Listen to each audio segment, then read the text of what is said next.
There we go. Nice to see you all. Welcome back. I'm going to make sure this goes live on the other platforms real quick. Uh, Imagine this: you're in a high stakes meeting, tensions are rising, voices are escalating, and others start to emotionally react. They start to freak out. But you stay calm, you stay centered, you respond and not react, and your words shift and move the entire room. Now, I don't know if that emotional meeting was a personal meeting or if that was a business meeting, if that was dealing with your toddler, if that was communicating with a loved one. I don't know what meeting you're in, but what I do know is over time, all of us will be put in situations where things happen that are out of our control. And how you're able to handle those is highly dependent on your ability to have some level of emotional regulation. Now, we're going to dive into the science, strategy, and success behind cultivating this superpower of emotional regulation. We're also going to talk about the fact that not all of us were lucky enough to have people around us growing up that even understood the concept of emotional regulation. We have parents, uncles, aunts, friends, family, cousins, brothers, sisters who didn't know how to emotional regulate, who would flip out at seemingly of the simplest thing happening, this little tiny thing, and they just lost it.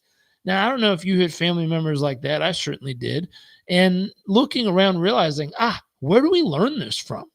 So let me dive in a little bit and work my way through this. I think that today's probably going to be one of the most important sessions we ever teach. But we want to think of emotional regulation as kind of the emotional thermostat. And what I mean is it's like the thermostat in your home. When things heat up, let's call it stress, conflict, uncertainty, your emotional thermostat keeps the temperature steady, regulated in the right zone. It doesn't let it go all the way up or all the way down. Now, most people have a thermometer response. They reflect the heat around them. I'm going to watch the chat box real quick. How many of you use the phrase, well, the reason I acted like that was because of what they did, or they said, or they didn't do, or they didn't say? How many of you are a thermometer? Basically, something outside of you in the world is happening, and therefore that is the reason why you're feeling how you're feeling. That is why you're reacting. That is why you're behaving the way you are. I'm watching the chat box real quick. I see you. I'm seeing the high fives and the funny looking faces coming through. Yeah. And all I want you to do is define this real quick. It's the difference between being a thermostat where you control your cool, you control your temperature regardless of what's going on around you, or being a thermometer. You're simply reacting constantly to the world around you. Now, most people we meet are thermometers. They just react to whatever life is around them. So if they're around really regulated, calm, wonderful people, they get to be calm. You put them around hotheads, and all of a sudden they're a hothead. And their whole thought process is they simply reflect the world around them. They don't have any level of control on what's going on inside them. But top performers train themselves to be a thermostat. They set the emotional climate in any situation. So real quick, I'll watch the chat box, the comments in these lives. How many of you are a thermostat and how many of you are a thermometer? If you're honest. I know all of us like to play the game of like, oh no, I'm great. Nah, BS. If you're honest, share what's real. Under tension, when life isn't going your way, when things are bumpy or rocky, you get in an argument, you're frustrated, you're tired, you're overwhelmed, you're exhausted. Are you a thermostat or a thermometer? A thermostat decides to set the temperature and they maintain the environment around them by choice. A thermometer just starts reacting to everything and anything. Which one are you, if you're honest? Jeff says both. I see that. Depends on the situation. But which one do you go to most often? Well, let's talk about the science real quick. I think this is fascinating information to think about. People with strong emotional regulation skills are less likely to suffer from anxiety and depression, according to Clinical Psychology Review. So if you have better emotional regulation, you're less likely to suffer from anxiety or depression. Now, I'm going to throw a PS in here. Emotional regulation isn't popping pills to numb yourself out of your emotions. That's not controlling your emotions. That's numbing yourself out of life. And that could be food, pills, what you're smoking or drinking. That is not emotional regulation. That's a joke. And the ability to actually people go, but you don't understand what I've been through. I get it. You've been through some shit, but learn how to emotional regulate. I'm going to give it to you right now. I'll give you the science, things you can actually do every day. I think it's like 5 minutes of mindfulness. I'll literally get to that in a few pages here, but really simple. If you have emotional regulation skills, you're less likely to suffer from anxiety and depression. Couples with good emotional regulation report significantly higher satisfaction in relationships. That comes from the Journal of Marriage and Family. So couples with good emotional regulation report significantly higher satisfaction in their relationship, according to the Journal of Marriage and Family. How many of you have trouble in emotional regulation in your relationship? Meaning you wake up, you're frustrated, you go to the sink, you look down and go, they did it again. And you freak out because of whatever you saw in the sink, or, oh my God, he left his socks out again. And you're freaking out over external things. You're being a thermometer. You're reacting to life around you instead of a thermostat where you have some level of emotional regulation internally that you can control. So couples with good emotional regulation have significantly higher satisfaction. So far, the benefits of figuring this out is less anxiety, less depression, higher satisfaction in your relationship. Leaders in business with emotional regulation and EQ lead teams 20% better performance. They have consistently better performance, according to a study at UC Berkeley. And in a 10-year longitudinal study, better emotional regulation correlated with lower mortality risk, according to the Journal of Aging Research. Amazing. So let's think about this. If you can figure out this concept of emotional regulation, here's the benefits. You're less likely to have anxiety or depression. You're going to be higher satisfaction in your relationship, 20% better performance in your work and team management. And also a 10-year longitudinal study says it could lower your mortality risk overall. So this isn't just about feelings. It's literally life or death, success or stagnation, connection or conflict in the areas that matter most. So here's what's crazy. Let's talk about, where did we learn this? Where did we pick up on this whole concept? Well, when we learn it, it's the roots of regulation, we call it. Emotional regulation begins in your childhood. Now, for some of us, we go, oh, crap. We're screwed. We didn't have any good mentors. We didn't have any good people around us who knew how to properly emotionally regulate. Darn it. And others are like, oh, my mom or dad, my uncle, grandma, grandpa, they were great at this. I'll be honest. I'm not throwing my family under the bus. I'm just telling you, we are not a family that's good at emotional regulation. So I had to learn this. And I'm pretty good at it. You can ask my wife. She's with me 24/7. I've gotten pretty good at this. Takes practice, though. And so through co-regulation with our caregivers when we're young, we learn how emotional regulation works. So when a child cries, a parent soothes them. The nervous system begins to learn safety and control. But what if we didn't get that? What if we didn't get that perfect childhood? Here's the good news. There's this concept called neuroplasticity, which means you can rewire and relearn emotional regulation at any age. I don't care if you're 25, 55, 45, 65, or 75. You can learn emotional regulation through neuroplasticity. Like learning to drive, it takes practice, feedback, and conscious repetition. You have to purposefully practice it each and every day. If you're willing to do this, you can build emotional regulation into your life. I'm going to give you two frameworks. One is the 3R framework for emotional mastery. Anytime emotions begin to spike, I did a course by Gottman, John and Julie Gottman. They're wonderful therapists. I did a course by them, and they found out that if you took a couple or any people and you sit them down and you're monitoring their heart rate, you're monitoring where their heart rate is, they're at the resting heart rate communicating, and you bring up a conflict. a topic of frustration. It's something they don't want to talk about. And you watch. In the beginning, they're fine, but then something triggers them, it hooks them. And if their heart rate while sitting goes over 95 beats a minute without any vigorous movement, they're sitting still, but their heart rate goes up, they literally lose access to their prefrontal cortex, which is their ability to logically process the information coming their way. So one of the most important things you can do is literally measure your heart rate the next time you're in a disagreement moment and just track. If your heart rate goes up over 95 beats a minute, you are no longer able to logically process what's going on in the argument or discussion.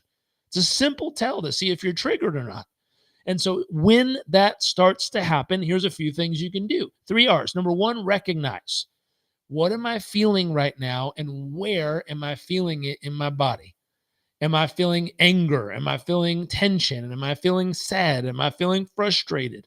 What am I feeling right now, and where does that emotion live in my body?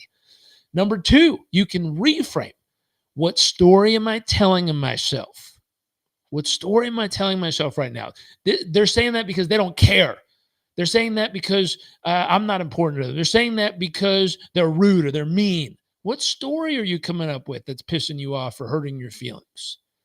Is there another way to see it? You can use a powerful question we love to use at Performance Coach University, which is, what else could this mean?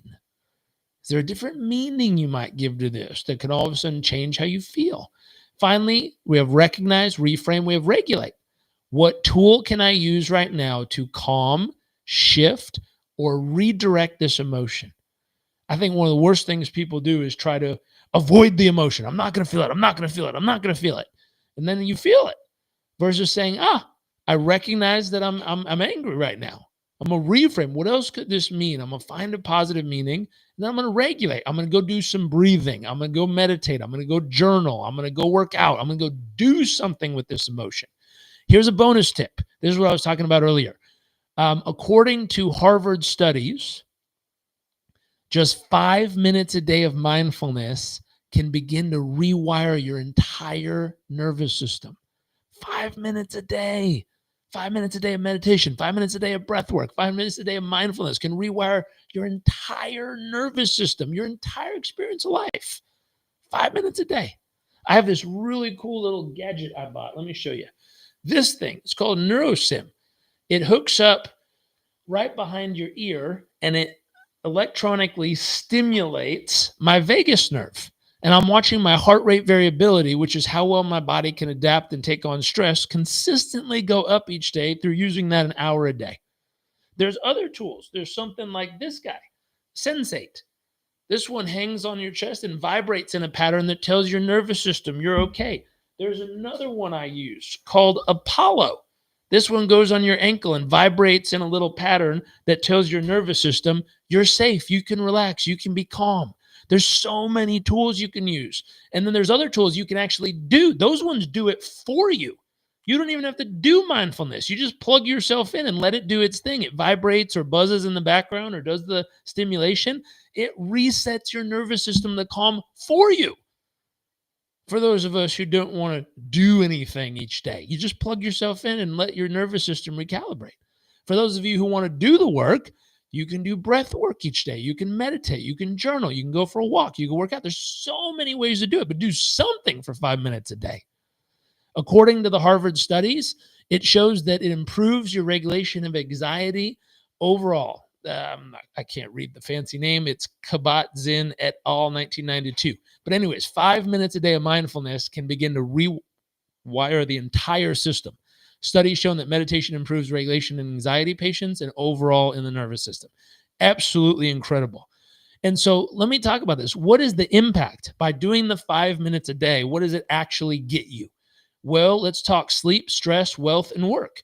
Better regulation equals better heart rate variability linked to improving stress response.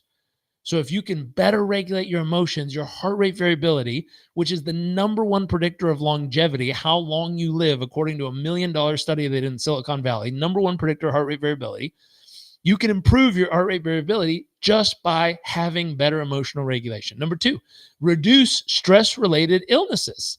If you're someone who's always getting sick over stress, you're burning yourself out constantly, you can reduce those illnesses. You can improve your sleep quality. My gosh, that's life-changing for people. Let's see, prevents impulsive financial decisions. According to University of Chicago, 90% of impulsive financial decisions are driven by emotion. If you learn how to regulate that emotion, you can save a ton of money. Keeps you focused on rational business with clear thinking. So better deals, more revenue, stronger leadership. These are all the benefits of just learning how to emotionally regulate. Now, relationship, the emotional glue.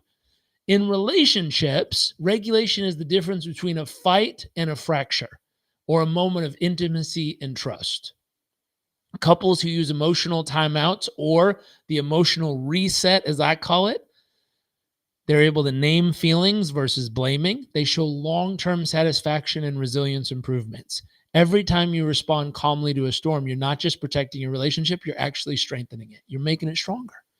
So, what does all this mean for you? What can we do with this? Hopefully it's useful. Hopefully you use the 3 R's. You can acknowledge, appreciate, and adjust. You can, what did we say the 3 R's were? You can recognize, reframe, and regulate. You're going to get better, lower stress, better sleep, more wealth, better work. You're increasing your heart rate variability, lowering your anxiety. All these things are available to you. But here's my simple call to action. Join us. If emotional regulation is a skill that impacts your health, wealth, leadership, and love, then this should be a non-negotiable. Absolutely non-negotiable. And my thought is, why do it alone? You know, if you're given the tools and left by yourself, some of you will figure it out, but most of you, you need community. You need someone around you who's willing to support you, remind you. I got a text today that said, hey, I missed being with you guys each week so much. I had serious FOMO. One session brought me back to all the things I remember I need to focus on to be my best self. I'd love to offer that to you. At Performance Coach University, we both help aspiring coaches, leaders, top performers master the inner game, starting with emotional regulation.